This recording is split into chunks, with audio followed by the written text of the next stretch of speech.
충남 태안의 명물 박간의 계곡지는 평일 낮에도 줄을 서야 맛볼 수 있는 그야말로 대박집입니다. 윤기가 흐르는 쌀밥 위에 얹어진 짭조름한 게장은 보기만 해도 침이 꼴깍 넘어가는데요. 카운터에 앉아 돈을 세느라 손가락에 침마를 새가 없는 저 남자는 이 가게의 사장 박동만입니다. 번들거리는 얼굴에 기름진 웃음이 떠나질 않네요. 이야, 국물 맛이 진짜 깊어. 역시 박 사장이 육수 하나는 기가 막히게 뽑아. 손님들이 엄지손가락을 치켜 세우며 감탄을 쏟아냅니다. 카운터에 앉아 그 칭찬을 듣고 있는 한 남자, 이 가게의 사장 박동만입니다. 번들거리는 얼굴에 거만한 미소가 떠나질 않네요. 아유, 감사합니다. 제가 이 국물만 내려고 전국 안 가본 데가 없잖습니까? 저만의 노하우죠. 허. 박동만은 마치 자신이 밤새 육수를 끓인 장인이냥 손님들에게 너스레를 떱니다. 사람들은 입을 모아 말합니다. 박 사장이 맛 감각도 뛰어나고 사업 수완도 좋아서 성공한 거라고요. 박동만 본인도 정말 그렇게 믿고 있는 눈치입니다. 시선을 조금만 돌려 시끄러운 홀을 지나 습기 가득한 주방 안쪽을 들여다보겠습니다. 자욱한 수증기 사이로 제 몸집만한 솥단지와 씨름하고 있는 한 여자가 보입니다. 58살의 이명자입니다. 그녀의 손은 30년 동안 칼질과 설거지로 마디마디가 굵어졌고 독한 세제와 소금물에 절어 지문조차 닳아 없어진 투박한 손입니다. 화려한 네온사인이 번쩍이는 가게 밖 풍경과는 너무나 다른 곰삭고 비릿한 젓갈 냄새만이 그녀를 말해주고 있어요. 이명자는 오늘도 새벽 4시에 일어났습니다. 박동만이 코를 골며 자고 있을 때 그녀는 태안 앞바다 찬 바람을 맞으며 꽃게를 받아왔고 직접 겉절이를 담갔습니다. 박간의 계곡지 맛의 비결은 동만 씨의 사업 수완이 아니라 바로 이명자의 손끝에서 나오는 저 깊은 감칠맛이었으니까요. 하지만 이명자는 단 한 번도 불평한 적이 없습니다. 그저 남편이 잘 되고 자식들 뒷바라지할 수 있으면 그걸로 좋겠죠. 그게 우리네 어머니들이 살아온 방식 아니겠습니까? 오늘은 가게의 2호점 확장을 축하하는 파티가 열리는 날입니다. 동네 유지들과 박동만의 지인들이 가게를 가득 메웠네요. 이명자도 오늘만큼은 앞치마를 벗고 파티에 참석하고 싶었을 겁니다. 하지만 박동만은 그녀를 부르지 않았습니다. 오히려 주방 문을 쾅 닫으며 이렇게 말했죠. 당신은 나오지 마. 그냥 주방에 있어. 이명자는 닫힌 문 너머로 들려오는 웃음소리와 샴페인 터지는 소리를 들으며 묵묵히 식은 밥을 물에 말아 넘겼습니다. 가슴 한구석이 욱신거렸지만 바쁜 장사 탓이려니 하며 애써 무시했습니다. 하지만 그녀는 몰랐습니다. 오늘 밤 그 닫힌 문이 다시 열릴 때 그녀의 인생이 송두리째 뒤집힐 거라는 사실을 말이죠. 파티가 모두 끝나고 손님들이 썰물처럼 빠져나간 늦은 밤이었습니다. 이명자가 뒷정리를 마치고 지친 몸을 이끌고 밖으로 나왔을 때 박동만은 낯선 승용차 앞에 서 있었습니다. 그리고 그 옆에는 이명자의 딸벌이나 될 법한 젊고 화려한 여자가 박동만의 팔짱을 끼고 서 있었죠. 최유라입니다. 명품 가방을 안고 코를 찡긋거리는 그녀의 모습은 고무장갑을 낀 이명자와 너무나 잔인하게 대비되더군요. 이명자는 순간 다리가 풀려 주저앉을 뻔했습니다. 떨리는 목소리로 겨우 입을 뗐죠. 여보, 지금 저 여자 누구여? 왜 그러고 서 있는겨? 박동만은 담배를 바닥에 비벼 끄며 귀찮다는 듯 인상을 찌푸렸습니다. 그리고는 품 안에서 누런 서류 봉투 하나를 꺼내 이명자의 발치에 툭 던졌습니다. 보면 몰라. 내 새 사람이야. 그리고 그건 이혼 서류고. 도장 찍어. 이혼. 그 두 글자가 이명자의 귓가에서 웅웅거리며 메아리 쳤습니다. 30년을 하루같이 시부모 병수발 다하고 남편 빚 갚아가며 식당을 일으켜 세웠는데 돌아온 건 이혼 서류라니요. 이명자가 악을 쓰며 박동만의 바짓가랑이를 잡았습니다. 이게 무슨 소리여? 내가 당신을 어떻게 뒷바라지했는데 조강지처를 버리고 천벌 안 받을 줄 알아? 하지만 박동만은 이명자의 손을 매정하게 뿌리쳤습니다. 아이고 지겨워. 그놈의 조강지처 타령. 야 이명자. 솔직히 말해서 이 가게가 내 사업 수완 때문에 잘된 거지 너가 뭘 했어? 냄새나고 말도 안 통하고. 나 이제 성공했어. 돈도 벌만큼 벌었다고. 나도 이제 좀 품위 있게 향기 나는 여자랑 살아봐야 하지 않겠냐? 옆에 있던 최유라가 키득거리며 거들었습니다. 아줌마, 눈치 좀 챙기세요. 오빠가 그동안 아줌마 때문에 얼마나 창피했는지 알아요? 이제 그만 놔주세요. 이명자는 피가 거꾸로 솟는다는 말이 무슨 뜻인지 뼈저리게 느꼈습니다. 당장이라도 저 연놈들의 머리채를 잡고 싶었지만 살이 덜덜 떨리고 억울함에 눈물이 앞을 가려 아무것도 보이지 않았습니다. 그래, 갈라선다고. 대신 내 몫은 챙겨줘. 이 가게 내가 키운 거나 다름없으니까 절반 내놔. 내 청춘값 내놓으라고. 이명자의 절규에 박동만이 비릿한 웃음을 흘렸습니다. 그는 준비했다는 듯 차 안에서 낡은 등기 권리증 하나를 꺼내 흔들었습니다. 네모?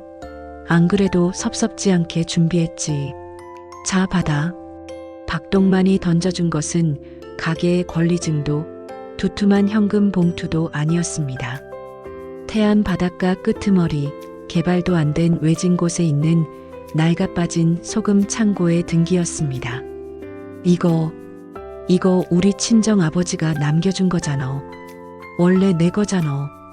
그래, 내 아버지 유산. 그거 너 가져. 내가 인심 썼다.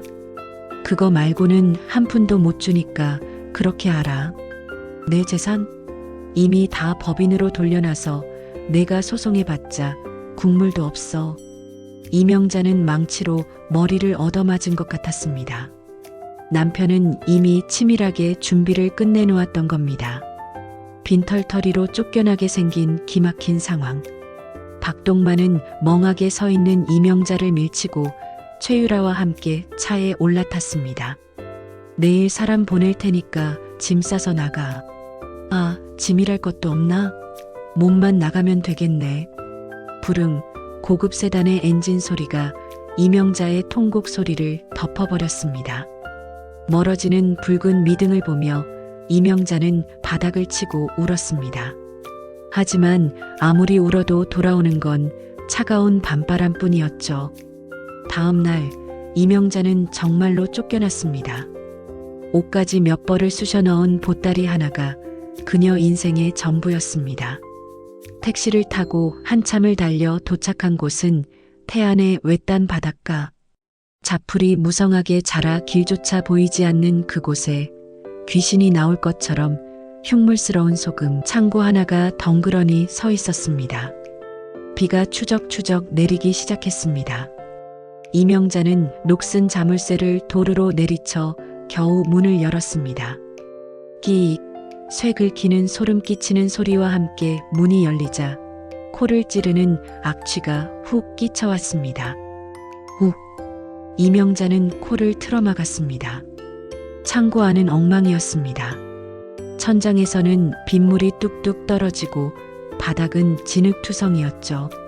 그리고 그 구석에 돌아가신 친정 아버지가 평생 바다를 돌며 모아두었다는 항아리 수십 개가 거미줄을 뒤집어 쓴 채 놓여 있었습니다. 박동만이 썩은 젓갈 독이라며 비웃던 바로 그 항아리들이었죠. 전기도 들어오지 않는 캄캄한 창고. 이명자는 젖은 바닥에 주저앉았습니다. 한기보다 더 무서운 건 사무치는 외로움과 배신감이었습니다. 아버지, 나 이제 어떡해. 남편한테 버림받고 빈털터리가 돼서 항아리나 지키고 있네. 내 인생이 왜 이렇게 된겨. 이명자는 땅바닥에 주저앉아 땅을 치며 목 놓아 울었습니다.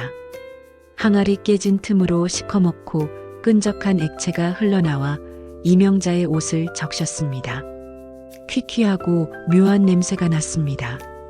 마치 썩은 갯벌 냄새 같기도 하고 오래된 곰팡이 냄새 같기도 한 그 냄새. 남편은 냄새난다고 자신을 버렸는데 마지막에 남은 것도 결국 이 고약한 냄새나는 항아리뿐이라니. 이명자는 서러움에 북받쳐 항아리를 밀쳐내려 했습니다. 그런데 그때였습니다. 번쩍하고 천둥이 치며 창고 안이 순간적으로 환해졌습니다. 번개 불빛에 비친 항아리의 깨진 틈 그 사이로 무언가 거무튀튀한 덩어리가 보였습니다. 이명자는 홀린 듯 손을 뻗어 그 덩어리를 만져보았습니다. 딱딱하면서도 묘하게 기름진 촉감.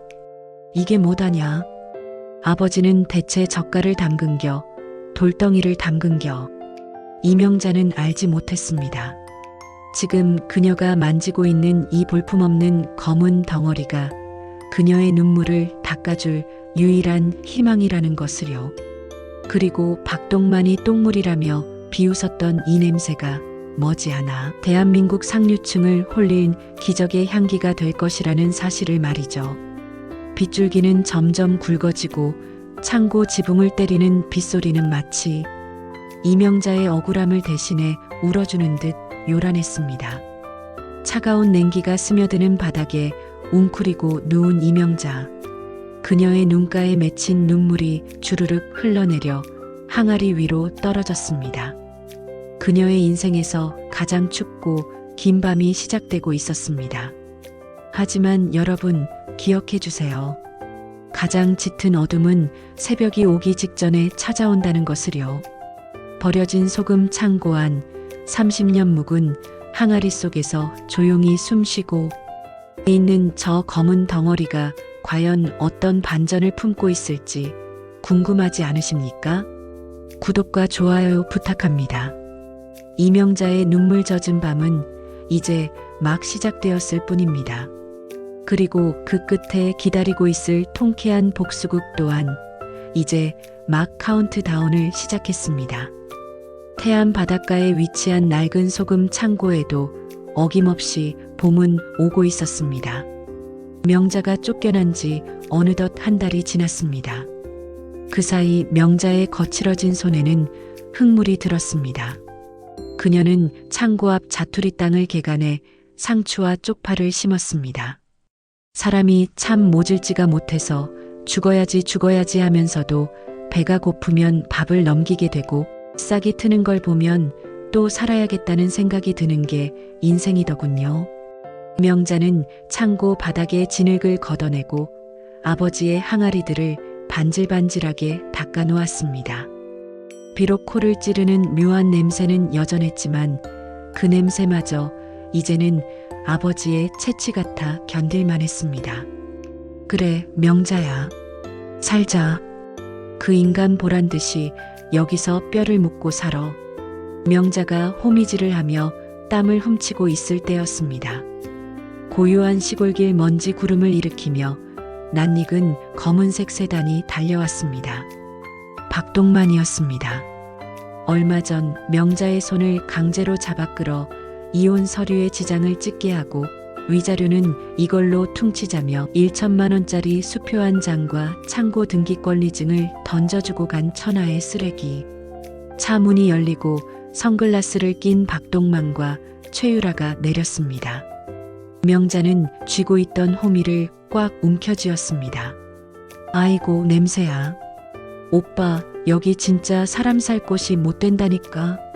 최유라가 코앞에서 손 부채질을 하며 인상을 썼습니다. 박동만은 텃밭에 쪼그리고 앉은 명자를 보며 비릿하게 웃었죠. 내가 가봤자 어딜 가겠니? 너 여기서 궁상 떨고 있을 줄 알았다. 꼴에 텃밭까지 일구고. 명자가 벌떡 일어나 그들을 노려보았습니다. 여긴 뭐하러 왔어? 법원에서 보자고 할 때는 콧방귀도 안 뀌더니 법원은 무슨 합의서에 도장 찍었으면 끝이지. 내가 온 건 다른 게 아니고 여기 공사 일정 잡혀서 그래. 유라가 여기서 글램핑장 하고 싶다잖아. 너 짐 빼라. 아, 그리고 저 창고 안에 있는 쓰레기 항아리들 그것 좀 싹 치워. 냄새나서 공사를 할 수가 없어. 명자는 기가 막혔습니다. 무슨 소리여? 위자료랍시고 이 창고 나한테 줬잖아. 내 명의로 넘겼으면 내 집이지. 왜 당신이 나가라 말아요?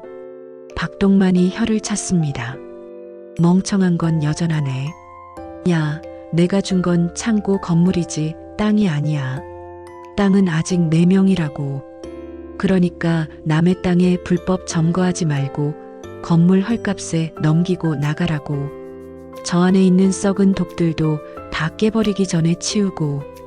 박동만의 뒤로 건장한 인부 2명이 커다란 쇠망치를 들고 다가왔습니다. 명자는 눈앞이 캄캄했습니다. 법도 모르고 세상 물정도 모르는 자신을 저들은 끝까지 짓밟으려 하고 있었습니다. 안 돼. 못해. 여긴 우리 아버지 유산이여. 한 발자국만 들어와봐. 내가 이 호미로 다 찍어버릴 테니께. 명자가 악에 받쳐 호미를 휘둘렀지만 박동만은 코웃음을 쳤습니다. 저게 진짜 돌았나? 이봐. 저 여자 끌어내고 항아리부터 닦게. 냄새나서 원. 인부들이 명자를 거칠게 밀쳐냈습니다. 아! 명자가 텃밭고랑에 처박혔습니다. 인부 하나가 창고 안으로 성큼성큼 들어가 가장 큰 항아리를 향해 망치를 높이 쳐들었습니다. 깨지 마. 안 돼. 명자의 절규가 메아리 치던 절체절명의 순간이었습니다. 잠깐. 낮지만 위험 있는 목소리가 소란을 갈랐습니다. 마치 성난 파도를 잠재우는 듯한 묵직한 울림이었습니다. 망치를 든 인부도 비웃던 박동만도 흙바닥에 나뒹굴던 명자도 소리가 난 곳을 쳐다보았습니다. 해안가 산책로 쪽에서 트렌치코트를 입은 은발의 노신사가 지팡이를 짚고 서 있었습니다. 강신우였습니다. 그는 근처 별장에서 요양차 머물며 해변을 산책하던 중이었죠. 박동만이 인상을 찌푸리며 소리쳤습니다. 당신 뭐야? 남의 집안일에 왜 끼어들어? 강신우는 박동만의 무례함에도 눈 하나 깜짝하지 않고 천천히 창고 쪽으로 걸어왔습니다. 그는 찡그린 표정으로 코끝을 스치는 냄새를 맡더니 깨지기 직전인 항아리를 지팡이 끝으로 가리켰습니다. 지나가다 보니 너무 시끄러워서 말이오. 그런데 방금 저걸 쓰레기라고 했소? 그럼 똥 냄새 나는 게 쓰레기지 보물이요? 노인네가 할 일 없으면 갈 길이나 가쇼. 강신우는 무시하고 명자에게 다가갔습니다. 흙투성이가 된 명자를 보며 그가 물었습니다. 부인, 실례지만 하나만 여쭙겠습니다. 저 사람들이 저걸 버리라고 강요하는 겁니까? 명자는 억울함에 눈물을 뚝뚝 흘리며 고개를 끄덕였습니다. 네, 제 남편이었던 사람인데요.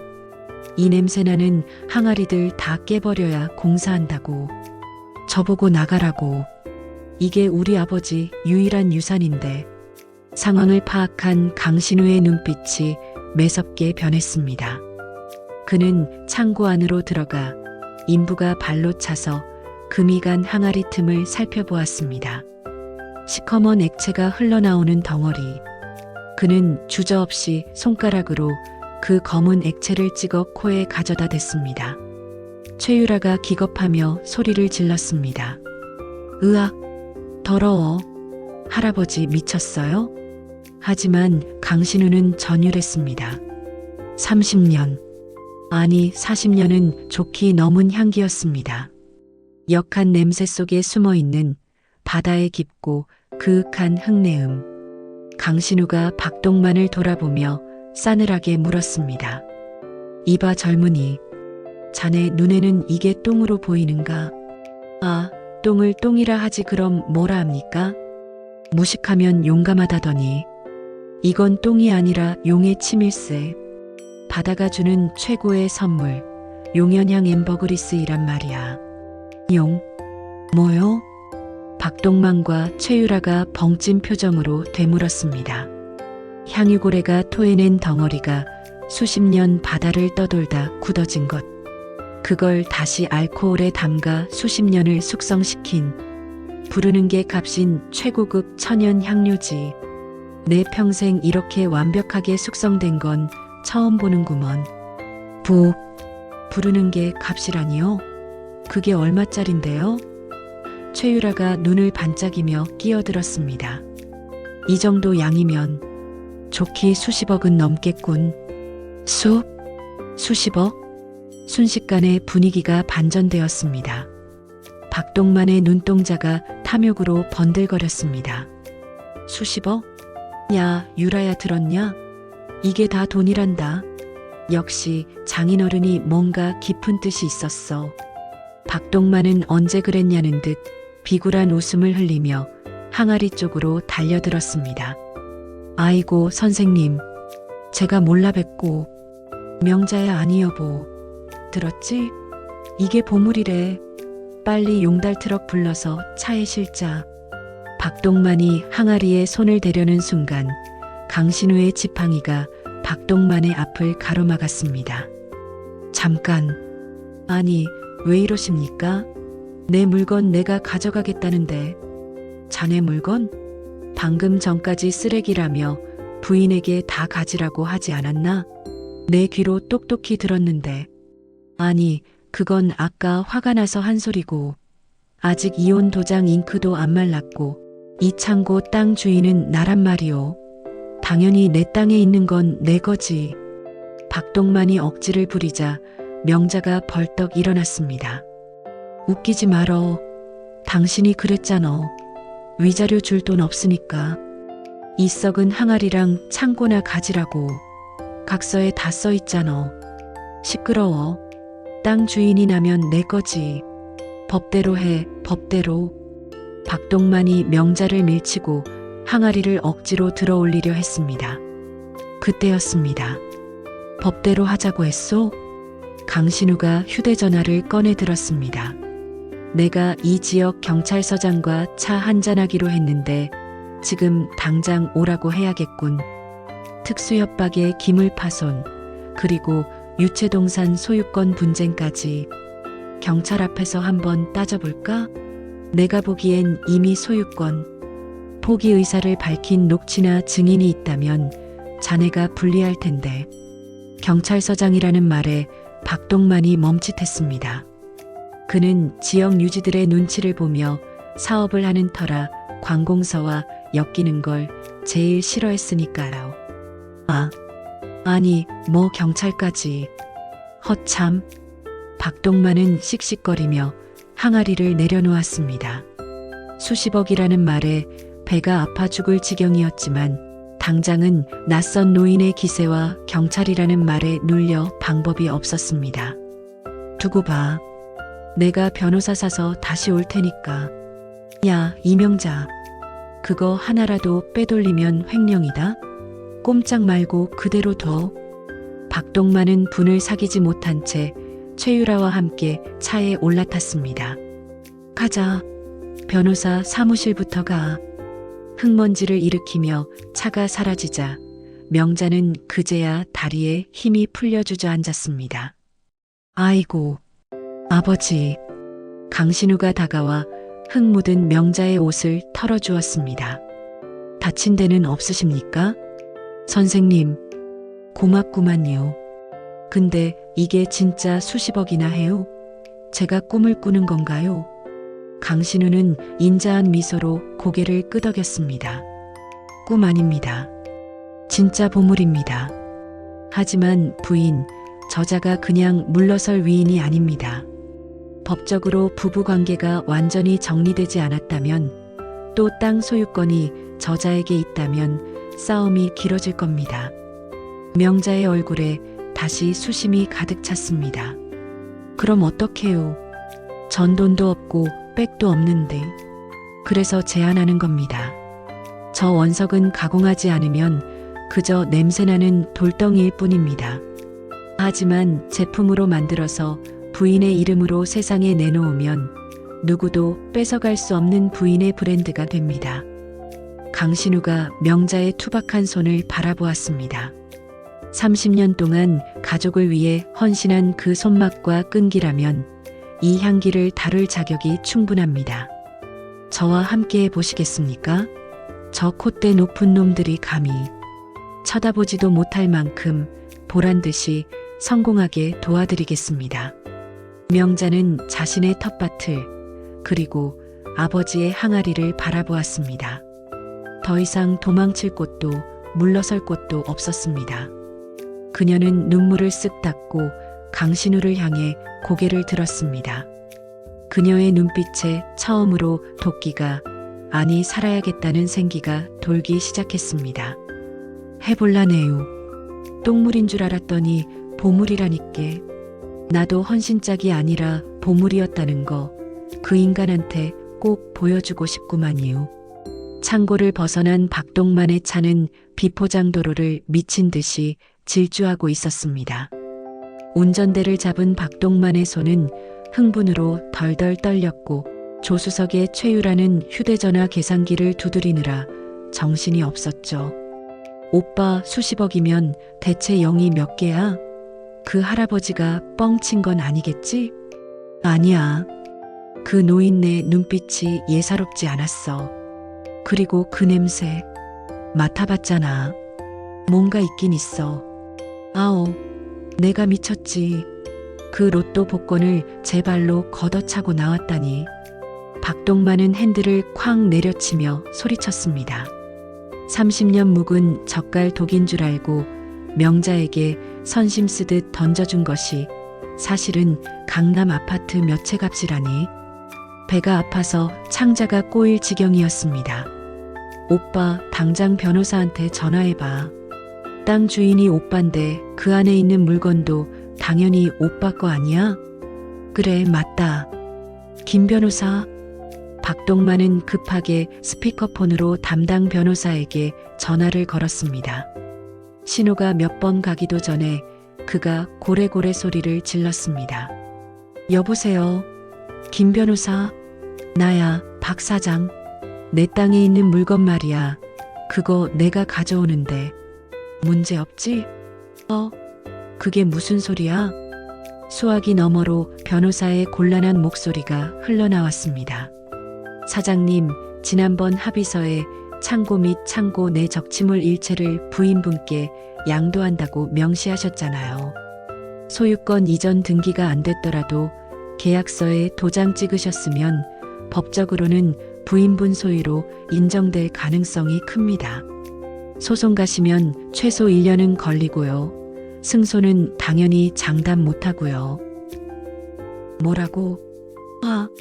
내가 그러고도 변호사야? 내가 내 땅에 있는 거 가져오겠다는데. 뭔 말이 많아. 1년? 그 안에 저 여편네가 다 팔아먹으면 어쩔 거야.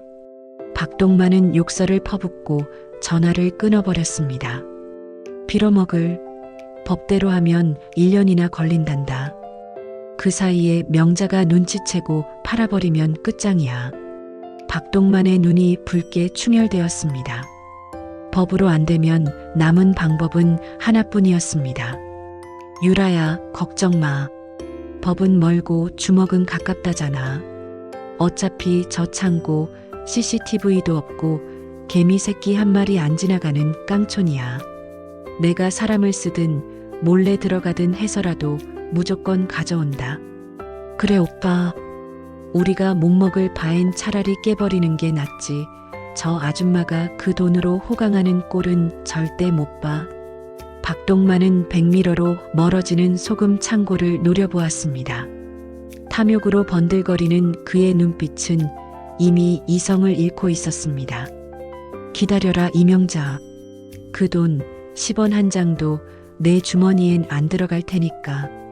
차는 흙탕물을 튀기며 읍내 방향으로 사라졌지만 차 안에 남은 그들의 탐욕스러운 모이는 다가올 파국을 예고하고 있었습니다. 태안의 바닷바람이 바뀌었습니다. 비릿한 갯내음과 섞여 불어오던 퀴퀴한 곰팡이 냄새가 싹 사라졌거든요. 대신 그 자리에 맡기만 해도 마음이 차분해지는 은은하고 고급스러운 향기가 채워지기 시작했습니다. 그 냄새의 진원지는 바로 마을 사람들이 귀신 나올 것 같다고 피해 다니던 바닷가 끄트머리의 낡은 소금 창고였습니다. 불과 한 달 전만 해도 박동만이 똥물이라며 코를 막고 도망쳤던 그곳에서 지금 무슨 일이 벌어지고 있는 걸까요? 창고 안은 이제 더 이상 쓰레기장이 아니었습니다. 강신우의 전폭적인 지원으로 내부는 전문 공방처럼 말끔하게 변모했죠. 습기를 잡기 위해 바닥에는 숯을 깔았고 벽에는 향을 머금어주는 편백나무를 둘렀습니다. 그리고 그 한가운데 이명자가 앉아 있습니다. 고무 장갑 대신 하얀 위생 장갑을 끼고 쭈글쭈글한 몸빼 바지 대신 정갈한 개량 한복 앞치마를 두른 그녀의 모습은 영락없는 장인의 자태입니다. 이명자는 아버지의 항아리에서 숙성된 용연향 원액을 조심스럽게 걸러냈습니다.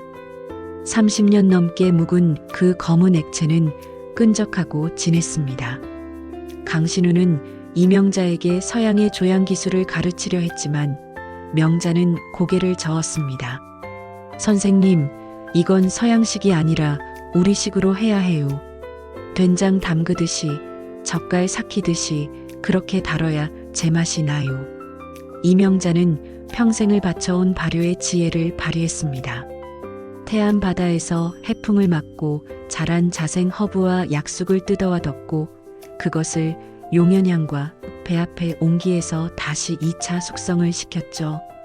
강신우는 반신반의했지만 결과물을 보고는 입을 다물지 못했습니다. 명자의 투박한 손끝에서 탄생한 비누와 향초에서는 명품 향수조차 흉내낼 수 없는 깊고 그윽한 어머니의 품 같은 냄새가 났으니까요. 신우는 무릎을 쳤습니다. 부인, 아니 이 대표님, 이건 대박입니다. 화려하지 않지만 사람의 마음을 무장해제시키는 힘이 있어요. 상처받은 사람들을 위로하는 향기입니다. 신우는 즉시 자신의 인맥을 가동했습니다. 광고는 일절하지 않았습니다. 대신 서울 강남의 사모님들, 정재계 인사들의 부인들이 모이는 프라이빗 살롱에 명자의 비누 세트를 선물로 보냈죠. 포장지에는 투박한 붓글씨로 용연이라는 두 글자만 적혀 있었습니다. 반응은 폭발적이었습니다. 어머, 이게 무슨 향이야? 머리 아픈 향수 냄새가 아니라 절에 온 것처럼 마음이 편안해지네. 김 여사, 이거 어디서 구했어?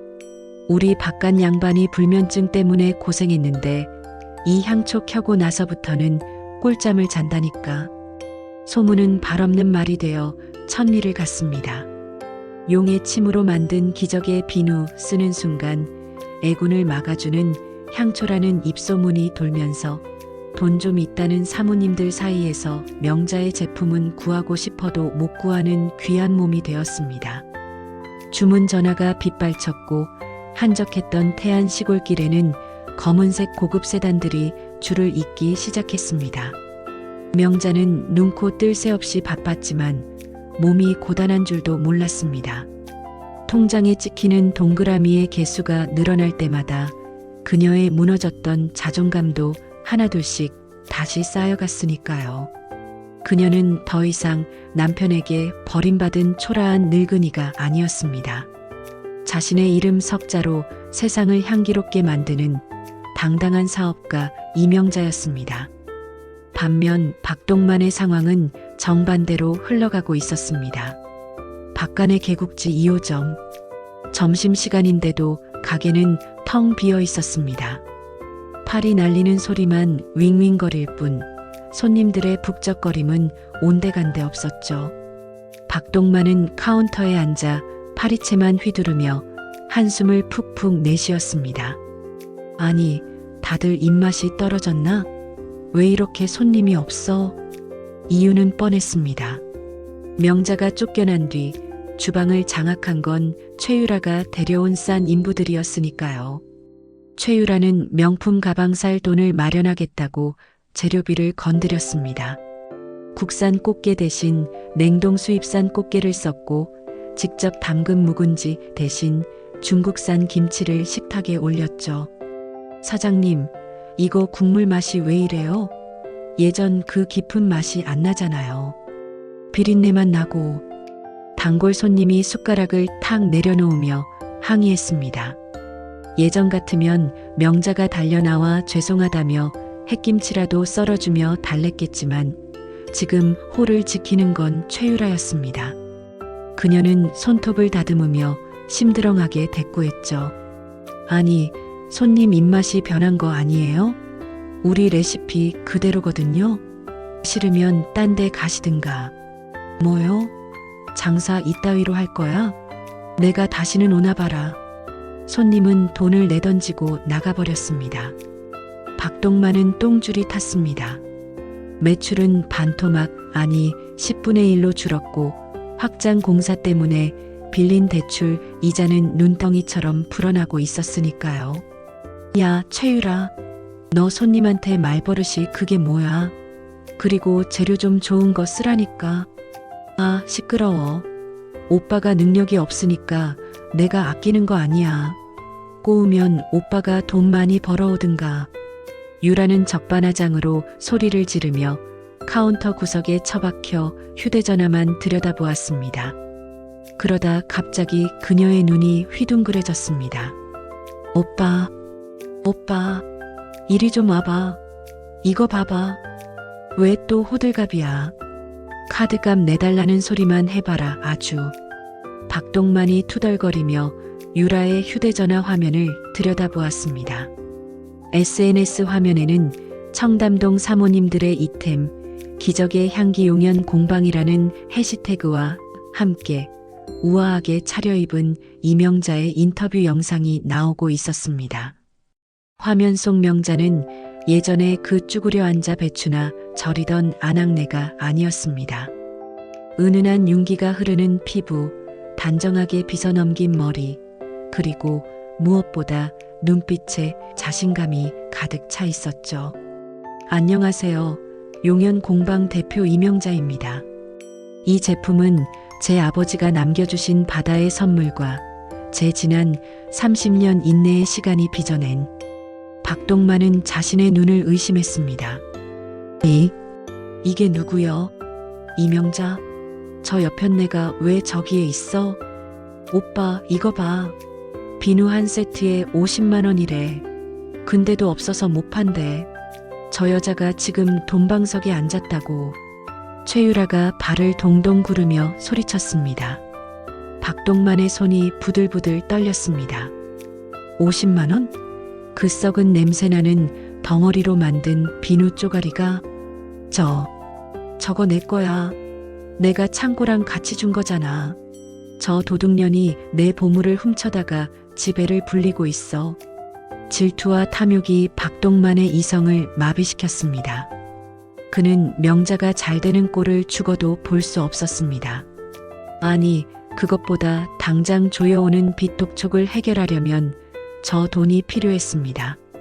명자가 가진 성공, 명자가 가진 돈, 그리고 그 원천인 용연양 항아리. 그 모든 것이 원래 자기 것이었다는 억지 논리가 머릿속을 지배하기 시작했습니다. 유라야, 일어나. 오늘 밤에 가자. 어딜? 태안으로? 그래.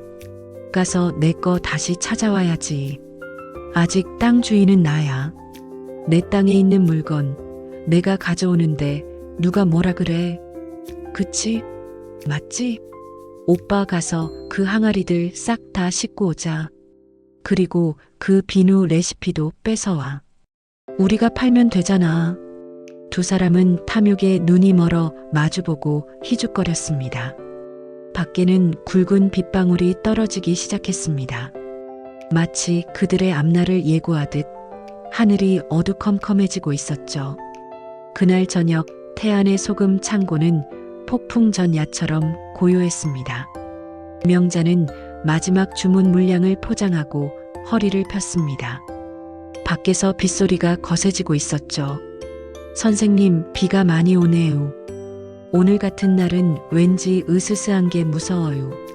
명자가 걱정스러운 듯 창밖을 내다보자 곁에서 장부를 정리하던 강신우가 안경을 고쳤으며 차분하게 말했습니다. 걱정 마요. 쥐새끼들은 원래 궂은 날씨를 좋아하니까요. 오히려 오늘이 날일지도 모릅니다. 네, 쥐새끼라니요? 냄새를 맡은 놈들이 가만히 있을 리 없죠. 제가 말씀드린 대로 오늘은 일찍 퇴근해서 읍내 찜질방이라도 다녀오시죠. 이 창고는 제가 지키겠습니다. 아니, 어떻게 선생님을 혼자 두고 저도 같이 있을래요? 아닙니다. 이 대표님이 안 계셔야 안심하고 들어올 겁니다. 저를 믿으세요. 다 준비해뒀습니다. 강신우의 눈빛이 번뜩였습니다. 그것은 단순히 도둑을 잡으려는 경비원의 눈빛이 아니었습니다. 사냥감을 기다리는 노련한 사냥꾼의 눈빛이었죠. 명자는 신우의 단호함에 못 이겨 우산을 쓰고 창고를 나섰습니다. 명자가 떠나고 텅 빈 창고. 신우는 창고 입구 쪽에 놓인 몇 개의 항아리 위치를 교묘하게 바꿨습니다. 그리고 창고 안쪽 깊숙한 곳, 명자가 애지중지하는 진짜 숙성 항아리들은 검은 천으로 덮어 보이지 않게 가렸죠. 대신 입구 잘 보이는 곳에는 겉보기엔 똑같지만 안에는 똥물과 섞은 가짜 덩어리가 들어있는 항아리를 배치했습니다. 마지막으로 강신우는 창고 구석, 어둠 속에 몸을 숨겼습니다. 그리고 휴대전화를 꺼내 문자를 보냈습니다. 준비 완료. 신호하면 덮치세요. 수신이는 강신우의 부탁을 받고 대기 중인 마을 청년회장과 일행이었습니다. 밤이 깊어지자 빗줄기는 더욱 거세졌습니다. 천둥과 번개가 번갈아치며 태안의 밤하늘을 찢어놓았습니다. 자정이 넘은 시각 창고 근처 비포장도로로 전조등을 끈 검은색 승용차 한 대가 뱀처럼 사르르 기어들어왔습니다. 박동만의 차였습니다. 차 안에서 박동만과 최유라가 숨을 죽이고 창고를 노려보고 있었습니다. 오빠, 불 꺼진 거 보니까 아무도 없나 봐. 저 여자 읍내 나갔나? 흐흐, 하늘이 우릴 돕는구나. 유라야, 트렁크 열어. 내가 들어가서 항아리부터 내올 테니까 넌 밖에서 망봐. 알았어. 오빠, 그 제일 큰 항아리. 그게 제일 비싸 보였어. 그거 꼭 챙겨. 박동만은 비옷도 입지 않은 채 차에서 내렸습니다. 손에는 커다란 절단기를 들고 있었죠. 그는 빗속을 뚫고 살금살금 창고 문으로 다가갔습니다. 30년 조강지처를 버린 것도 모자라 이제는 그 아내의 마지막 희망까지 훔치러 온 파렴치한의 뒷모습. 번개가 번쩍하고 그의 등 뒤를 비쳤습니다. 끼익. 절단기로 자물쇠를 끊어내는 소리가 빗소리에 묻혀 희미하게 들렸습니다. 철문이 삐거덕거리며 열렸습니다. 박동만은 회심의 미소를 지으며 어둠 속으로 발을 들여놓았습니다. 다 내 거야. 이 보물들 다 내 거라고. 그는 콧노래까지 흥얼거리며 입구에 놓인 항아리 강신우가 덫으로 놓아둔 그 가짜 항아리를 향해 손을 뻗었습니다. 어둠 속에서 두 개의 눈동자가 그를 지켜보고 있는 줄은 꿈에도 모른 채 말이죠. 창고 구석, 어둠 속에 몸을 숨긴 강신우는 이 모든 광경을 지켜보고 있었습니다. 그는 조용히 휴대전화를 꺼냈습니다. 화면 불빛을 최소로 낮춘 채 미리 작성해둔 메시지의 전송 버튼을 눌렀습니다. 지금입니다. 퇴로를 막으세요. 사실 신우는 한 달 전부터 마을 회관에 흑돼지와 막걸리 짝을 돌리며 동네 민심을 얻었습니다.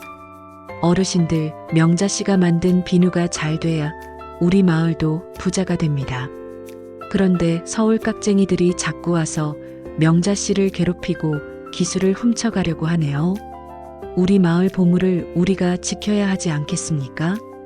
의리에 죽고 사는 시골 청년회와 이장님은 명자를 괴롭히는 서울 놈들을 손봐줄 기회만 벼르고 있었던 겁니다. 띠링. 전송 완료 소리와 함께 창고 밖 어둠 속에서 웅장하고 거친 엔진 소리가 들려오기 시작했습니다. 부르릉, 부르르릉. 박동만이 깜짝 놀라 항아리를 든 채 굳어버렸습니다. 뭐야? 무슨 소리야? 그 소리는 하나가 아니었습니다. 동서남북 사방에서 땅을 울리는 진동. 그것은 경찰차 사이렌보다 더 위협적인 시골 마을의 탱크라 불리는 대형 트랙터 군단의 엔진 소리였습니다. 자, 드디어 덫이 제대로 작동했습니다. 경찰이 오기 전 분노한 마을 사람들의 트랙터에 포위된 박동만과 최유라. 과연 그들은 이 진흙탕 포위망을 뚫고 나갈 수 있을까요? 으악, 이게 뭐야? 눈부셔. 박동만이 비 오는 날 헤드라이트에 눈이 멀고 땅을 울리는 엔진 소리가 굉음처럼 울리자 놀란 나머지 항아리를 잡던 손이 그만 미끄러졌습니다. 항아리가 바닥으로 쿵 떨어지며 와장창 깨져버렸습니다. 창고 밖으로 뛰쳐나가려던 최유라가 비명을 질렀습니다. 오빠, 저 사람들 뭐야? 창고 입구는 이미 거대한 트랙터 6대가 창고를 에워싸고 있었습니다. 트랙터 운전석에는 이 마을의 청년회장과 건장한 청년들이 망치와 삽을 든 채 씩씩거리고 있었죠. 그리고 그 한가운데 이 마을의 이장님이 확성기를 들고 서 있었습니다. 아이고, 멀리서 도둑님들 오셨구먼. 남의 동네에 보물을 훔치러 왔으면 신고식을 치러야지. 어딜 그냥 가시려고?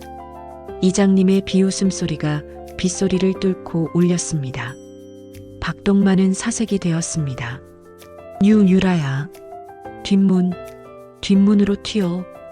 박동만이 최유라의 손목을 잡아 끌고 창고 뒤편으로 내달렸습니다. 하지만 그곳은 강신우가 가장 공들여 준비한 함정이 기다리고 있는 곳이었죠. 창고 뒤편은 갯벌과 맞닿아 있어 평소에도 질퍽거리는 땅이었습니다. 강신우는 그곳에 며칠 전부터 아주 특별한 선물을 뿌려놓았습니다. 바로 인근 축사에서 공수해온 분뇨였습니다. 어둠 속이라 바닥이 보일 리 없는 두 사람은 허둥지둥 발을 내디뎠습니다. 으악! 가장 먼저 비명을 지른 건 최유라였습니다. 그녀의 뾰족한 명품 하이힐 굽이 진흙탕, 아니 걸음 구덩이에 푹 박혀버린 겁니다. 중심을 잃은 그녀가 휘청거리며 옆에 있던 박동만의 옷자락을 잡고 늘어졌습니다. 오빠, 나 좀 살려줘. 이거 너 때문에 나까지 넘어지잖아. 박동만이 최유라를 뿌리치려다 발이 꼬이고 말았습니다. 철퍼덕, 둔탁한 소리와 함께 박동만은 분뇨 구덩이에 얼굴부터 처박히고 말았습니다. 그가 고개를 들었을 때는 번들거리는 얼굴 전체가 누런 오물 범벅이 되어 있었죠. 푸어, 퇴퇴, 이게 무슨 냄새야? 박동만과 최유라는 서로 엉겨붙어 똥물 뒤집어 쓴 생쥐꼴이 되어 허우적거렸습니다. 화려한 명품 옷과 가방은 이미 형체를 알아볼 수 없을 만큼 더러워졌죠. 그때 어둠 속에서 누군가 뚜벅뚜벅 걸어 나왔습니다. 빗물 한 방울 묻지 않은 깨끗한 구두, 단정한 트렌치코트 차림의 강신우였습니다. 그는 손수건으로 코를 살짝 막으며 오물통에 빠진 두 사람을 내려다보았습니다. 쯧쯧, 내가 말하지 않았나? 쥐새끼들은 더러운 곳을 좋아한다고. 박동만이 눈을 부라리며 소리쳤습니다. 아, 이 늙은이야. 내가 판 함정이지? 이거 살인 미수야 알아? 내가 나가기만 하면 넌 간방행이야. 강신우는 피식 웃으며 지팡이로 깨진 항아리 조각을 가리켰습니다. 간방은 자네가 가야지. 남의 사업장에 무단 침입해서 기물을 파손했으니. 아, 그리고 자네가 깬 그 항아리 말일세. 내용물이 좀 이상하지 않나? 박동만은 그제야 자신이 깨뜨린 항아리 조각을 보았습니다. 그 안에서 흘러나온 건 향긋한 용연향이 아니라 구수하고 지독한 냄새가 나는 시커먼 물이었습니다. 이게 뭐야? 자네가 하도 똥물 하길래 진짜 똥물을 좀 담아뒀지. 우리 이명자 대표님의 귀한 용연향을 자네 같은 도둑놈들이 만지게 둘 순 없지 않나? 자네들이 뒤집어 쓴 그 분뇨와 같은 성분이니 피부에는 좋을 걸세. 뭐라? 가짜였어? 박동만은 억장이 무너졌습니다. 수십억짜리 보물인 줄 알고 목숨 걸고 훔치려 했는데 고작 똥물 단지였다니. 최유라는 악을 쓰며 박동만을 때리기 시작했습니다. 박동만, 내가 책임져. 내 구두 가방 옷다 어쩔 거야. 냄새나서 미치겠네 진짜. 진흙탕 싸움. 말 그대로 개싸움이 벌어졌습니다. 그때 트랙터 사이가 갈라지며 누군가 걸어 들어왔습니다. 마을 사람들의 호의를 받으며 등장한 사람은 바로 이명자였습니다. 찜질방에 간 줄 알았던 그녀는 사실 마을 회관에서 이 모든 상황을 지켜보고 있었던 겁니다. 비옷도 입지 않고 우산 하나만 받쳐든 이명자의 표정은 지난 30년 동안 한 번도 본 적 없는 서늘함 그 자체였습니다. 그녀는 진흙탕에 빠져 허우적대는 전남편과 내연녀를 무표정하게 내려다보았습니다. 박동만은 이명자를 보자마자 본능적으로 살려달라고 애원했습니다. 여보, 명자야, 나 좀 살려줘. 이 사람들이 나 죽이려고 해. 나 당신 남편이잖아. 30년 정이 있는데 이러면 안 되지. 방금 전까지 도둑질하러 왔던 주제에 불리해지니 또 가족 타령입니다. 뻔뻔함이 하늘을 찌르다 못해 우주를 뚫을 기세네요. 옆에 있던 최유라도 거들었습니다. 언니, 저 좀 꺼내주세요. 이거 다 오빠가 시킨 거예요. 전 그냥 여기가 로 오는지도 모르고 따라만 온 거라니까요. 이명자는 혀를 차며 한 걸음 다가갔습니다. 그녀의 손에는 하얀 무언가가 들려 있었습니다. 가족? 웃기고 자빠졌네. 이명자의 입에서 나온 말은 거칠었지만 그 어느 때보다 속 시원했습니다. 야, 박동만. 내가 내쫓아낼 때 뭐라 그랬냐? 냄새난다고 그랬지? 촌스럽고 역겹다고 그랬지? 아니, 그건 내가 술김에. 그래서 내가 너한테 딱 어울리는 향수를 선물해줬잖아. 어떠냐? 그 똥물 냄새가 아주 내 인격이랑 찰떡궁합이네. 이명자는 손에 들고 있던 것을 박동만의 얼굴에 확 뿌렸습니다. 하얀 가루가 빗물과 오물에 젖은 박동만의 얼굴에 덕지덕지 달라붙었습니다. 소금이었습니다. 애군을 쫓고 부정을 씻어낸다는 굵은 천일염이었죠. 아따거, 옛다 소금이다. 우리 집 때문에 다시는 얼씬도 하지 말라고 뿌리는겨. 이거나 처먹고 정신 좀 차려라, 이 화상아. 명자의 호통에 마을 사람들이 환호성을 질렀습니다. 잘한다. 명자씨, 속이 다 시원하다. 저런 놈들은 소금도 아까워. 그냥 바닷물에 담가버려야 해. 이명자는 뒤도 돌아보지 않고 강신우에게 고개를 끄덕였습니다. 강신우는 어둠 속을 향해 손짓을 했습니다. 그러자 멀리서 대기하고 있던 경찰차의 경광등이 번쩍이며 사이렌 소리가 들려오기 시작했습니다. 자, 이제 진짜 법대로 해봅시다. 특수절도 미수, 주거침입, 기물파손. 변호사 부를 시간은 충분할 겁니다. 유치장에서 냄새 좀 빼고 나오시죠. 경찰들이 들이닥쳐 진흙범벅이 된 박동만과 최유라에게 수갑을 채웠습니다. 이거 내가 누군지 알아? 나 박간의 개국지 사장이야. 이거 박동만이 발버둥 쳤지만 경찰들은 꿈쩍도 하지 않았습니다. 오히려 냄새 때문에 인상을 찌푸리며 코를 막았죠. 아저씨, 냄새 나니까 좀 가만히 있어요. 조사는 서해 가서 합시다. 그리곤 덧붙입니다. 아, 재수 더럽게 없네.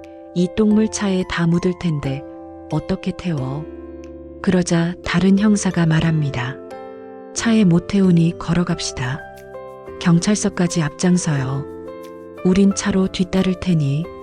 수갑 채웠으니 도망갈 생각은 하지 마시고.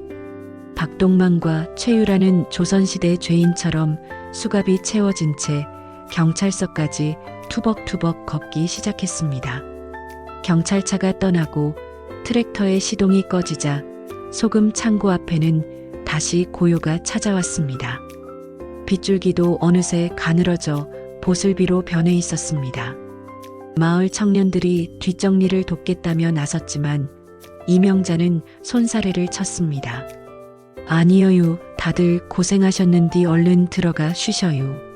내일 제가 국수라도 한 그릇씩 대접할게요. 이 은혜 평생 안 잊을게요. 마을 사람들이 하나둘 돌아가고 창고 앞에는 이명자와 강신우 단둘만 남았습니다. 격한 감정이 휩쓸고 지나간 자리, 이명자의 어깨가 가늘게 떨리고 있었습니다. 통쾌함 뒤에 밀려오는 씁쓸함, 그리고 허탈함 때문이었겠죠. 30년을 함께 산 사람이 저렇게까지 망가진 꼴을 보는 건 승리감 이전의 비참함이었을 겁니다. 강신우가 조용히 다가와 젖은 이명자의 어깨에 다시 한번 자신의 재킷을 덮어주었습니다. 고생하셨습니다. 정말 잘하셨습니다. 이명자는 참았던 숨을 토해내듯 긴 한숨을 내쉬었습니다.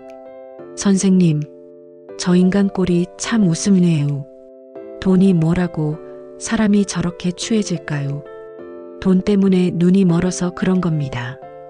진짜 귀한 게 뭔지 모르니까 평생 똥물이나 뒤집어 쓰고 사는 거죠. 강신우는 지팡이로 바닥에 떨어진 소금 알갱이를 툭 건드렸습니다. 부인께서 뿌린 저 소금이 부인의 지난 30년 악연을 끊어내는 마지막 의식이었을 겁니다. 이제 다 끝났습니다. 이 대표님 앞에는 향기 나는 길만 있을 겁니다. 이명자는 밤하늘을 올려다보았습니다. 먹구름 사이로 희미하게 달빛이 비치고 있었습니다. 비 온 뒤에 땅이 굳는다고 했던가요? 그녀는 이제 더 이상 누군가의 아내도 며느리도 아닌 온전한 자신으로 서 있었습니다. 그러게요. 이제 진짜 냄새나는 건 다 씻겨 내려갔네요. 내일 아침에는 진짜 좋은 향기가 날 것 같아요. 이명자와 강신우는 나란히 서서 빗물에 씻겨 내려가는 진흙탕을 바라보았습니다. 그들의 등 뒤 소금 창고 안에서는 진짜 용연향이 그윽한 향기를 뿜어내며 숙성되고 있었습니다. 폭풍우가 지나간 태안의 밤바다, 파도 소리가 마치 두 사람의 새로운 시작을 축복하는 박수 소리처럼 들려왔습니다. 한편 그 차가운 철창 안에서 식어 빠진 주먹밥을 앞에 두고 앉아있는 한 남자가 있습니다.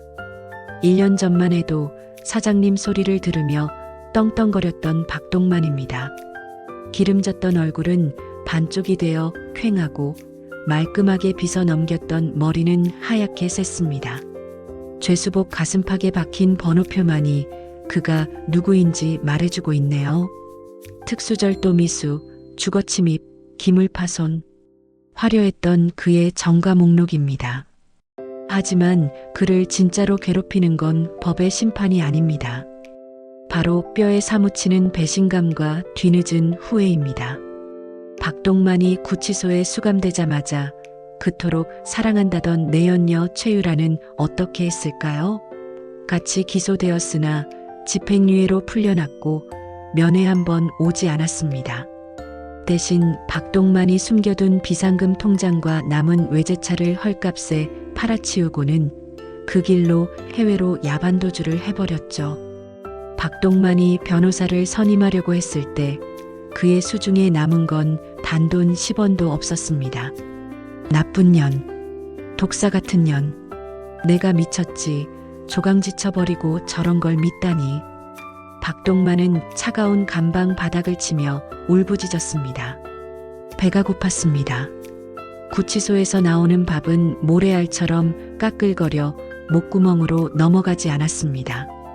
그럴 때마다 사무치게 떠오르는 맛이 있었죠. 새벽 시장에서 갓 사온 꽃게를 숭덩숭덩 썰어 넣고 직접 띄운 청국장을 풀어 자박하게 끓여내던 이명자표 개국지. 그 맛있고 뜨끈한 국물 한번 먹어봤으면. 박동만은 허공에 대고 헛손질을 했습니다. 30년 동안 당연하게 받아먹었던 그 밥상이 사실은 세상에서 가장 귀한 보약이었다는 걸 다 잃고 빈 밥그릇만 남은 뒤에야 깨달은 겁니다. 사람이 참 간사하죠? 있을 땐 모르다가 없어져야 그 빈자리를 앓는다는 게요. 1년이라는 시간은 많은 것을 바꿔놓았습니다. 귀신이 나올 것 같던 그 흉물스러운 소금 창고는 어떻게 변했을까요? 놀라지 마십시오. 자풀이 무성하던 진입로에는 예쁜 조약돌이 깔렸고 썩은 내가 진동하던 창고는 통유리로 마감된 세련된 건물로 재탄생했습니다. 입구에는 멋스러운 나무 현판이 걸려 있네요. 용현 힐링센터. 이제 이곳은 태안의 명소가 되었습니다. 주말이면 전국 각지에서 온 관광객들로 발 디딜 틈이 없습니다. 사람들은 이곳에서 명자가 만든 용연향 비누로 손을 씻고 그녀가 직접 블렌딩한 향초를 켜두고 명상을 합니다. 창고 안을 가득 채우던 퀴퀴한 곰팡이 냄새는 온데간데 없고 마음을 차분하게 해주는 은은한 바다 향기만이 공간을 감싸고 있습니다. 건물 안쪽 가장 볕이 잘 드는 곳에 이명자가 앉아 있습니다. 그녀의 모습도 몰라보게 달라졌습니다. 쭈글쭈글하던 몸빼 바지는 벗어던지고 쪽빛으로 곱게 염색한 천연 소재의 옷을 입고 있네요. 거칠었던 손은 여전히 투박하지만 그 손끝에서 나오는 제품은 천상의 그것이었습니다. 대표님, 서울 백화점에서 입점 제안서가 또 왔는데요. 이번에는 조건이 파격적이에요. 말끔한 정장 차림의 직원이 서류를 내밀었습니다. 놀랍게도 그 직원은 1년 전 트랙터를 몰고 박동만을 포위했던 마을 청년회장입니다. 명자가 사업이 커지자 마을 청년들을 정직원으로 채용한 덕분이죠. 명자는 서류를 훑어보지도 않고 온화하게 웃으며 고개를 저었습니다. 김 팀장, 내가 뭐라 그랬어? 백화점 들어가는 건 욕심이요. 우리는 딱 우리가 만들 수 있는 만큼만 만들어서 파는겨. 그래야 정성이 안 빠지지. 욕심 부리면 탈나 박동만처럼. 이명자는 이제 전 남편의 이름을 아무렇지 않게 입에 올릴 만큼 단단해졌습니다. 미움도 원망도 시간과 함께 흘려보낸 것이죠. 그녀는 번 돈을 혼자 움켜쥐지 않았습니다.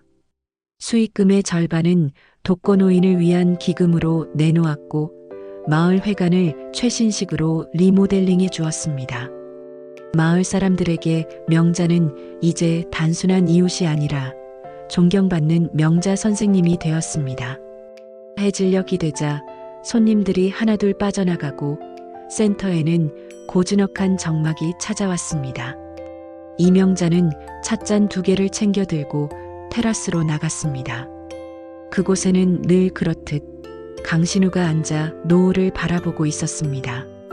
강신우는 여전히 지팡이를 짚고 있었지만 표정은 1년 전보다 훨씬 편안해 보였습니다.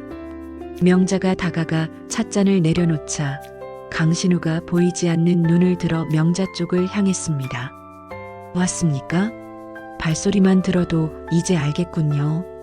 오늘은 발걸음이 유난히 가볍습니다. 귀도 밝으셔라. 오늘 보니께 이번 달 수익이 최고라지 뭐예요. 그래서 보너스 좀 챙겨줄 생각하니께 신이 나서 그런가 봐요. 이명자가 수줍게 웃으며 찻잔을 신우의 손에 쥐어주었습니다. 따뜻한 김이 모락모락 피어올랐습니다. 선생님 덕분이구만요. 똥물 뒤집어 쓰고 죽어가던 저를 선생님이 건져주셨어요. 제가 향기를 만든 게 아니라 선생님이 제 인생의 향기를 불어넣어 주신 거나 다름없어요. 강신우는 찻잔의 온기를 느끼며 고개를 가로저었습니다. 아닙니다. 저는 그저 거들었을 뿐입니다. 원석이 좋아야 보석이 되는 법이죠. 부인은 원래부터 향기로운 사람이었습니다. 단지 그동안 고된 삶의 먼지에 덮여 있었을 뿐이죠. 강신우가 조심스럽게 손을 뻗어 명자의 손등을 덮었습니다.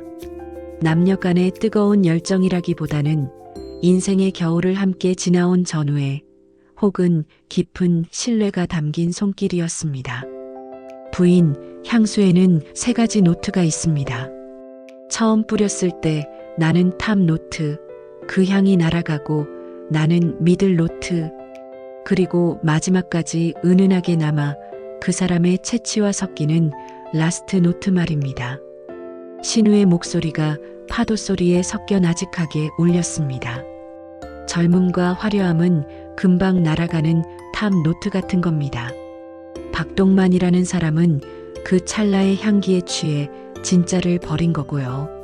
하지만 인생에서 진짜 중요한 건 마지막까지 곁에 남아 은은하게 위로를 주는 라스트 노트 아니겠습니까? 저한테는 부인이 그리고 우리가 함께하는 지금 이 시간이 최고의 라스트 노트입니다. 명자의 눈시울이 붉어졌습니다. 60년 인생, 누구에게도 들어보지 못한 찬사였습니다. 남편에게는 냄새나는 밥통 취급을 받았던 그녀가 누군가에게는 인생의 마지막을 함께하고 싶은 최고의 향기라니요. 이명자는 신우의 손을 맞잡았습니다. 거칠고 투박한 손과 희고 고운 손이 깍지를 꼈습니다. 고마워요. 정말 고마워요. 저도 선생님 곁에서 오래오래 묵은 된장처럼 그렇게 깊은 향내 풍기면서 살래요. 두 사람은 말없이 붉게 물드는 태안의 바다를 바라보았습니다. 수평선 너머로 해가 넘어가면서 바다는 황금빛 윤슬로 반짝였습니다. 마치 그들이 걸어갈 남은 인생처럼 찬란하게 빛나고 있었죠. 화면은 바뀌어 낡은 고시원 방안. 1년의 수감 생활을 하고 나온 박동만은 낡은 TV 앞에 쭈그리고 앉아 있습니다. 뉴스 채널에서 성공한 여성 CEO 이명자의 인터뷰가 흘러나옵니다. 화면 속 명자는 환하게 웃고 있습니다. 그 옆에는 점잖은 신사가 그녀를 에스코트하고 있네요. 지금 이 방송을 보고 계신 분들께 한마디 해주시죠. 기자의 질문에 명자가 카메라를 정면으로 응시합니다. 박동만은 마치 명자가 자신을 노려보는 것 같아 움찔합니다. 하지만 명자의 눈빛은 더 이상 원망에 차 있지 않습니다. 인생 참 모르는 거대요. 썩은 독인 줄 알았더니 보물단지였고 끝인 줄 알았더니 시작이더라고요. 그러니께 여러분도 포기하지 마셔요. 여러분 자신이 세상에서 제일 귀한 향기니께 기죽지 말고 당당하게 사셔요. 명자의 당당한 목소리가 좁은 감방 안에 울려 퍼집니다. 박동만은 TV 화면을 어루만지며 꺽꺽 소리내어 울기 시작합니다. 명자야, 명자야, 내가 잘못했다. 내가 눈이 삐었지. 하지만 그의 후회는 전파를 타고 닿을 수 없습니다. TV 화면 속 명자는 이미 그가 알던 촌스러운 아내가 아니니까요.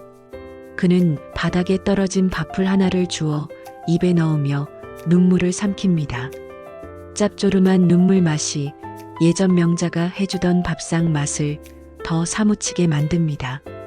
해는 완전히 넘어가고 어둠이 깔리기 시작했습니다.